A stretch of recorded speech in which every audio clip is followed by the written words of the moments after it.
mereka ciptakan untuk lawan-lawannya, atau mungkin mereka bisa menciptakan untuk diri sendiri. Tapi kita bakal ngelihat seperti apakah permainan dari RRQ kali ini. Dan udah ada tim lain juga yang tadi turun bareng sama RRQ di Purgatory. Sementara ini adalah VGN 1 dari top 5 yang kalau gak salah punya perolehan 80 poin sekian. Dan ini adalah tim dari Vietnam. Emang kayak gue dengar juga beberapa rumor bahwa di FFCS kali ini ada regen-regen kuat lain yang bakal bertarung bareng sama Indonesia. Dan dua region yang gue tahu itu adalah Thailand dan Vietnam. Dan memang kalau kita lihat di 5 besar ini ada didominasi sama tim dari region Thailand, Vietnam dan juga Indonesia. Thailand, Vietnam dan juga Indonesia. Ini menjadi fun fact di mana di hampir setiap mobile games ketiga tim ini emang selalu bersinggungan, Bang. Oke. Ya. Iya. Kayak mereka selalu bertemu di fase-fase yang seperti krusial seperti ini, dan mereka menjadi rivalry yang dimana poinnya tuh nggak selalu beda-beda jauh banget antara Thailand, Vietnam dan juga Indonesia. Emang persaingan ini udah ada dari dulu. Mendarah daging. Oke. Yes, dan kita bakal menyaksikan di sini gimana tim jadi dari Critical X Elite. Mereka berhasil bermain di daerah Lambermill. Biasanya tempat ini kalau di Free Fire Master League dimanfaatin oleh First Riders ya. Iya. Cukup bermain efektif, bermain di daerah selatan Pulau Purgatory.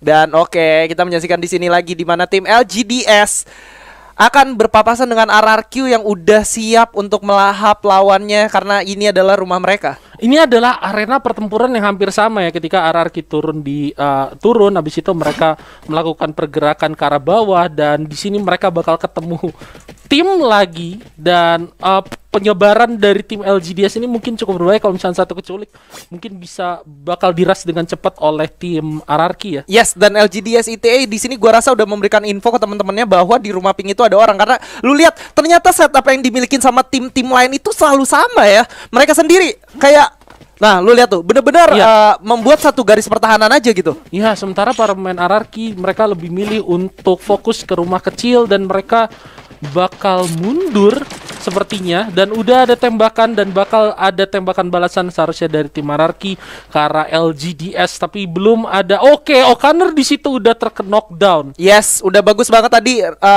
Satu glue wall yang dipasang oleh Pac-Man mencoba mengcover teman-temannya walaupun dari kejauhan. Udah ada tembakan juga ke arah ATA, masih bakal di cover tapi harus crackdown di sana. Chanzu hati-hati ternyata tidak, masih bisa di revive. Di sini udah cukup sekarat pemain-pemain dari RRQ, bakal diputusin untuk langsung maju. ETA dan juga Chan udah mulai mendekat masuk ke rumah pink. Ada tembakan balasan dari O'Connor dan mereka masih survive, dua-duanya masih sustain, masih melakukan healing dan medikasi bersamaan. Tapi di lain sisi di sebelah kanan udah ada yang mulai masuk lagi dari arah bawah. Ya, dan kita lihat di sini Legalot juga langsung melakukan respon yang cukup bagus untuk nge-spot pergerakan dari Yis yang udah mulai coba untuk melakukan flank.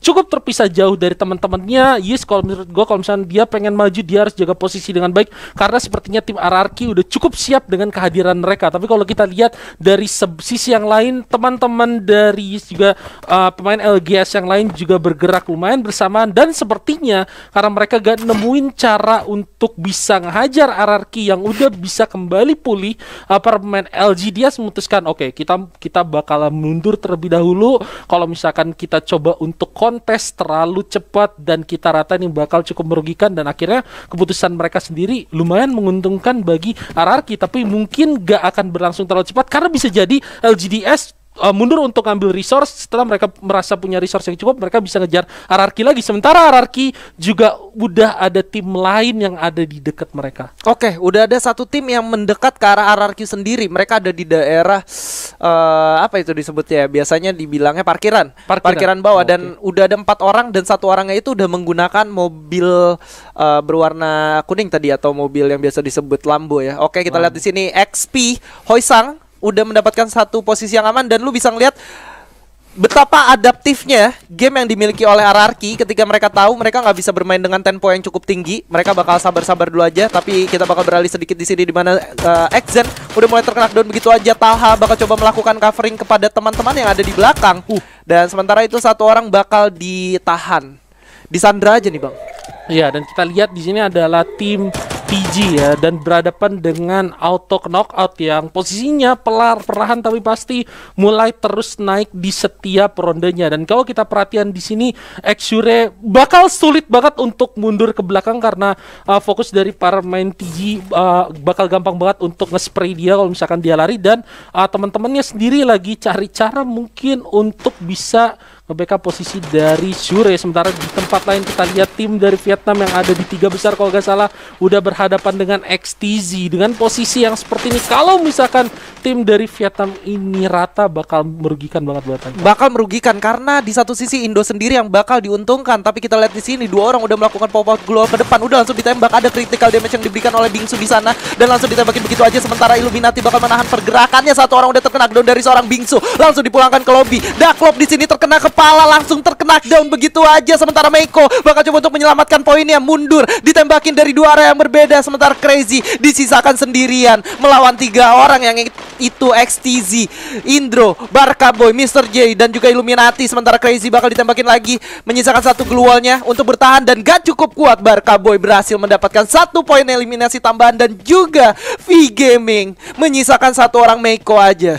Keputusan yang cukup gila dari Crazy, dia memastikan dirinya untuk ada di belakang ngejaga temannya supaya bisa kabur sendirian. Namun cukup logis dalam artian kalau misalkan mereka gak bisa dapetin menangin war di awal, setidaknya mereka nyisain 1 orang chance untuk cari placement di akhir karena mereka ada di peringkat 3 dan mereka gak pengen posisi itu terjatuh, apalagi sisa 2 game doang. Betul, tersisa 2 game dan kalau sampai mereka tadi kehilangan 3 orang tanpa dapat 1 kill pun. Ya. Ini kabar buruk banget dan ini merupakan kabar baik untuk RRQ Hades dan juga Onyx Olympus. Tapi di lain sisi, di sini cukup berdekatan, Bang. Iya, di dalam danger zone yang sama ya kan. Bisa jadi mereka clash di awal dan ini bukan kabar bagus bagi 2 tim Indonesia ini. Betul. Dan jangan sampai ada fight nih. Jangan sampai ada pertempuran di antara kalian. Oh my god, Jarsnya bakal coba untuk maju tapi langsung mundur lagi. Ini kayak efek, lu tau gak sih kayak bau-bau orang Indo tuh kayak dia bisa ngenalin dari jauh ya kan. Anjir nih, ini Indo nih. Indo juga nih. Oh iya gitu ya. Kan? Ini Indo nih kayak. Ini CWK atau CWK ya kan. Pasti kan kayak model-model kayak gitu ya. Jadi kan? si Jar sudah maju tapi langsung nanya ini CWK apa CWK gitu. CWK atau CWK benar. Jadi akhirnya dia mundur lagi. Takutnya bahaya gitu kan. Yes. Dan ternyata kalau kita lihat udah ada 3 tim yang bakal berkumpul di satu tempat yang sama, bahkan 4 ditambah RRQ dan di lain sisi juga ada Onyx. Artinya beberapa tim dari sini udah membaca zona selanjutnya dan mereka tepat berkumpul di Brazil. Artinya zona ketiga nanti bakal ada di dekat sini, Bang. Wow, dan ini kayaknya bakal jadi enak bagi RRQ yang udah cukup hatam dengan daerah situ ya. Tergantung gimana mereka bisa masuk berempat dengan aman ke dalam sana. Tapi kita lihat di sini ada Baby Argon. Sementara itu mereka sebenarnya coba untuk rotasi cukup jauh. Dan RRQ ini di depannya nih, ini bakal ada EXP kalau nggak salah. Yes. Tim kedua dari Thailand ya kan yang ada di peringkat 2 sekarang, dan kita lihat di sini XTZ udah 1 membernya di spray sama tim BTS. Iya, ada XTZ dari tim langsung dimajuin begitu aja. Chansu udah knockdown begitu aja, terlalu terburu-buru nampaknya. Sementara Legalot bakal coba nembak mengcover dari kejauhan dan Chansu bakal Backman juga udah terkena down di sana, bakal menjadi mimpi buruk. Ini benar-benar bencana untuk RRQ, bakal dipukul mundur. Legalot bakal coba untuk menyelamatkan placement poinnya, sementara Okanar bakal berjuang berkorban untuk memberi waktu Legalot untuk mundur, tapi nggak bisa diapa-apain lagi, bakal ditinggalin begitu aja. RRQ Legalot kehilangan kepalanya. Oh my god, bukan kabar baik buat tim Indonesia. Oh my god, dan ada tahun dari tim EXP Gaming setelah mereka berhasil ngeratain RRQ. Satu keputusan yang cukup dipertanyakan ketika para pemain RRQ memutuskan untuk maju ke depan, terutama Chanzu yang tadi kalau menurut gue posisinya cukup open untuk di-spray dan di-counter sama tim lawannya. Betul, kayak untuk apa lu coba kontes di sana sedangkan kayak lu masih di dalam zona gitu. Ya. Kayak lu lagi ngebalap posisi, lu harus ada di 5 besar dan lu memutuskan fight di mana fightnya tadi masih ada 43 orang tersisa. Ya, dan sayang banget kayak mereka ngambil satu permainan yang beresiko ketika resikonya adalah lu kehilangan, lu cuma dapat 0 poin. Yes. Kecuali kalau misalkan lu ngambil satu player beresiko, lu harus masuk ke dalam zona kayak ini udah zona keempat, zona kelima, tim yang tersisa juga tinggal dikit. Tapi oke, itu udah lewat. Sekarang kita lihat my god, Onyx. Onyx langsung dapetin 2 knockdown begitu aja, langsung dihujanin peluru dari 4 arah yang berbeda. Nampaknya Iconic di sana gak bisa diselamatkan lagi. 2 orang Indo Pride FF Indo bersatu bakal langsung ditembakin, dihujanin peluru dari 4 arah yang berbeda. Sementara Jars bakal coba untuk masuk ke dalam, langsung ditembakin begitu aja. Satu nusa, satu bangsa, satu Indonesia tentunya. Jars bakal masuk ke dalam, langsung ditembakin, di ending begitu aja, menyisakan 2 orang di balik tembok. Tapi dari sebelah kanan ada tim yang berbeda, dan di kiri juga. Hati-hati Jars, di sebelah kiri lo ada musuh. Jangan sampai lo nggak sadar di sini. Dan Onyx ya bakal coba untuk mundur, dipukul ke belakang dari LGDS. Di sini bakal bertemu dengan Onyx, dan Lau harus terkena down di sana, menyisakan 3 temannya. Masih bisa diselamatkan kah? Langsung ditembak begitu aja. Tayo langsung duel, 2 orang LGDS sudah sekarat. Sementara Chan di sana bakal ditembakin begitu aja. 4 orang masih survive. Tayonya harus terkena down, tapi Wiza bakal coba untuk langsung masuk, mengcover teman-temannya. Udah cukup sekarat di sana Chan-nya. Dan yes, that's it. Onyx berhasil mendapatkan 4 poin eliminasi tambahan dari tim LGDS Indo Pride FF Indo bersatu. Oh my god, play yang luar biasa banget dari Onyx. Lu lihat ada 2 tim dan mereka ngenatak 2 tim tersebut, dan mereka juga manfaatin satu momentum. Kalau menurut gua sedikit kesalahan dari LGDS karena mereka gak langsung coba untuk commit all in ke arah Onyx yang baru selesai perang. Dan momentum itu sangat dimanfaatkan dengan baik oleh Onyx untuk perang dengan LGDS. Kayak mereka gak nunggu lama-lama, mereka langsung serang balik, dan mungkin hal itu gak diantisipasi oleh LGDS dan mereka langsung bisa dapetin kill, ngeratain LGDS. Maksud gue kayak Onyx dari tadi bisa manfaatin momentum-momentum yang kayak gini, dan mereka eksekusi hal itu dengan sangat baik. Dan poin plusnya adalah tadi Onyx benar-benar dihajar dari 2 sisi yang berbeda. Dan mereka baru dapetin 2 kill, habis itu mereka moving, mereka dapat lagi. Padahal notabene Lau itu udah terkena down duluan. Tapi dengan cukup sigapnya Tayo dan Wiza benar-benar melakukan pembagian posisi kiri dan kanan sampai akhirnya musuhnya bingung, terkunci, dan mereka harus lari kemana mereka nggak tahu. Ya, dan itu kayak respon yang bagus banget ketika si Lau-nya tadi di knockdown saat kayak ketika musuhnya coba untuk melakukan commit lagi, namun respon yang baik dari main Onyx-nya sendiri akhirnya nge-counter play yang dilakukan oleh tim LGDS. Benar. Tapi tadi kalau misalkan dari tim LGDS sendiri memutuskan untuk keluar, gua rasa itu bakal jadi satu hal yang berbeda ketika Lau-nya berhasil dieksekusi oleh tim Onyx dari LGDS. Tapi ternyata memang kalau kita ngelihat behavior dari tim-tim yang bermain di play-in sini, mereka benar-benar gak ada yang mau langsung nge-end musuhnya, atau ketika ada satu orang langsung ngeras untuk masuk ke dalam. Ya, dan makanya, dan itulah yang akhirnya dimanfaatkan oleh Onyx yang mungkin juga mempelajari tabiat itu dari beberapa tim yang udah mereka lawan. Apalagi kayak kalau gak salah kita ingat di kala hari mereka tadi lagi deadlock sama satu tim atau knockout kalau gak salah, dan lama banget kejadiannya. Sekalipun akhirnya mereka kalah, tapi mereka dapat experience pelajaran yang bagus, kayak pelajarin gimana tabiat tim yang gak langsung ngeras ketika musuhnya udah knock, dan mereka manfaatin peluang itu untuk kembaliin keadaannya tadi. Wah, tadi bener-bener Onyx satu play yang bener-bener oke banget. Dia buktiin ke orang-orang di luar sana kalau mereka pantas ada di sini. Mereka melawan 2 squad, 2 arah yang berbeda, tapi mereka bisa survive, bahkan berhasil mengeksekusi satu tim secara langsung gitu loh. Tanpa kehilangan satu orang pun, mereka clean sheet. Dan kali ini mereka ada di dekat zona selanjutnya, yang artinya chance mereka untuk masuk ke top 5 itu besar banget. Gua rasa dengan gameplay yang mereka milikin sekarang, kalau mereka bisa sustain lagi, nggak menutup kemungkinan kalau mereka bisa masuk ke grand final, dan chance-nya bakal lebih besar dan lebih besar lagi dari pengalaman yang mereka milikin. Benar. Dan menurut gua dengan apa yang udah kita lihat dari Onyx, dan mereka juga sekarang lagi ada di top 5, mereka kalau menurut gua punya kesempatan untuk nge-secure. Sementara kita harus ingat di bawah RRQ di klasemen sementara ada BTS, tim yang berasal dari Vietnam. Dia ada di peringkat 6. Dan tadi kita lihat BTS ada di dalam zona dan posisinya cukup rame.